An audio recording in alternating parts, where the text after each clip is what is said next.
Nous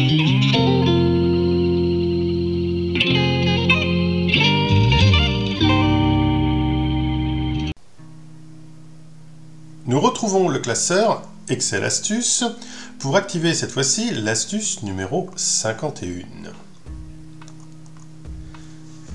Nous allons utiliser une barre de défilement que l'on va retrouver à partir de l'onglet Développeur.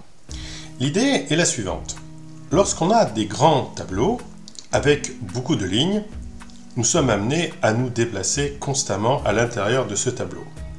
On pourrait créer une zone qui serait réduite, dans laquelle on pourrait se déplacer beaucoup plus rapidement à l'aide d'une barre de défilement. Voici par exemple ici à gauche un tableau avec un certain nombre de lignes. Je me propose de réaliser l'astuce ici sur le second tableau qui pour l'instant est vide. Mais ce que je veux obtenir, je vous le montre ici, c'est la taille de ce petit tableau avec sur le côté une barre de défilement. Et je vais donc utiliser la barre de défilement avec les flèches hautes et basses pour me déplacer à l'intérieur de ce tableau. Regardez, je clique sur la petite flèche, mon tableau s'actualise et descend dans les lignes. Je peux remonter et ainsi de suite. Donc ça peut être vraiment très intéressant quand on a énormément de lignes. Je vous montre comment monter ceci à partir du tableau vide. J'active le ruban développeur. Je prends la commande insérer. Nous retrouvons les contrôles et en l'occurrence ici c'est le contrôle barre de défilement.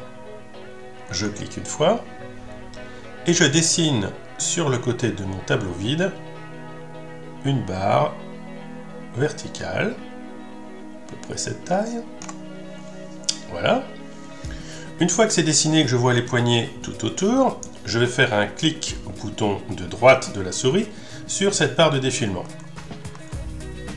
Cela ouvre le menu contextuel et je sélectionne format de contrôle. Une boîte de dialogue s'ouvre dans laquelle je vais venir donner un certain nombre de paramètres. Alors, quelle est la valeur active? On va laisser à 0, c'est-à-dire que je reste effectivement positionné au plus haut de ma liste. Quelle sera la valeur minimale? La plus petite, donc 0 également. Quelle est la valeur maximale? Alors j'ai déjà compté pour l'ensemble de mon tableau, j'ai positionné 18 lignes. Donc je vais fixer effectivement que je veux pouvoir me déplacer de 18 lignes au maximum. Quel est le changement de pas? Je vais aller de ligne en ligne, donc le pas sera de 1. Et quand va s'opérer le changement de page? À 10. Donc la valeur qui est donnée par défaut est bonne. Je vais maintenant venir sélectionner une cellule liée.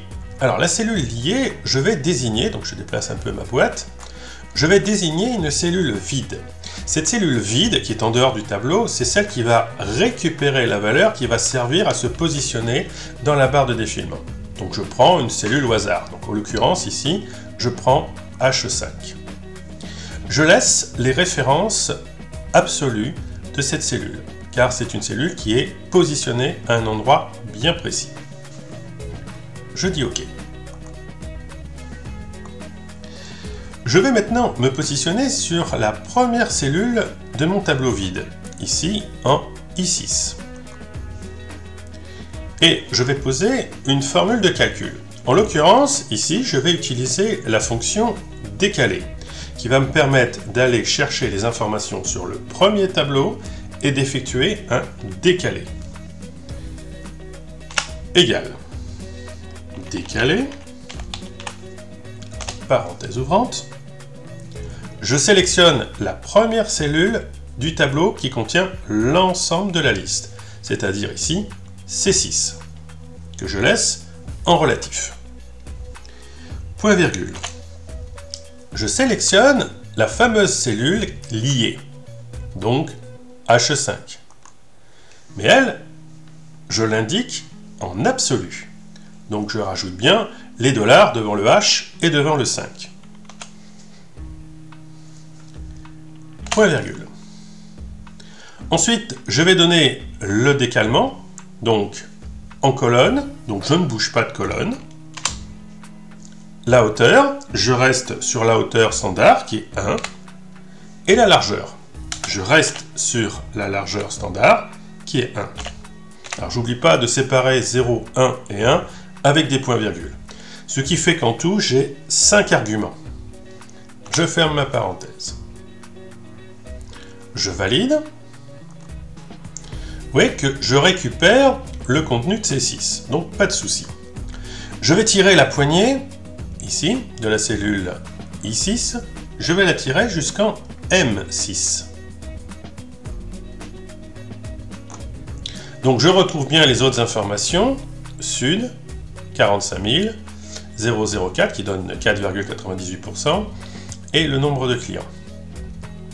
Je reste sur la sélection, je prends la poignée, et je descends vers le bas, cette fois-ci, jusqu'en M17.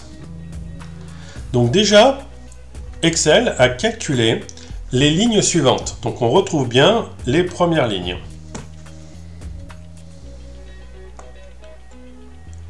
Je vais utiliser la barre de défilement pour voir si ça fonctionne.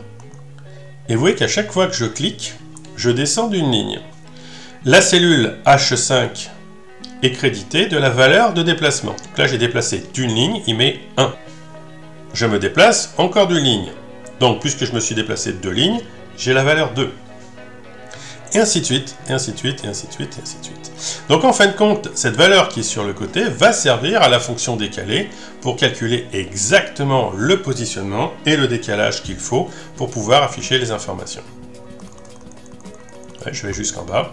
Donc j'ai fait un déplacement de 18 lignes, ce qui correspond à l'intégralité de mon tableau. D'ailleurs, on regarde, la dernière ligne, c'est bien Maggie Bol me gratte. Donc j'ai bien Maggie Bol me gratte. Et si je remonte, le compteur va se décrémenter. 17, 16, et ainsi de suite. Et je vais remonter jusqu'à la première ligne, et forcément, j'ai 0.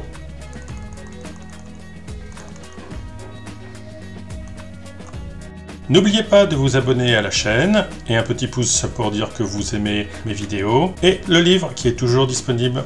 L'adresse pour pouvoir le commander est dans la description.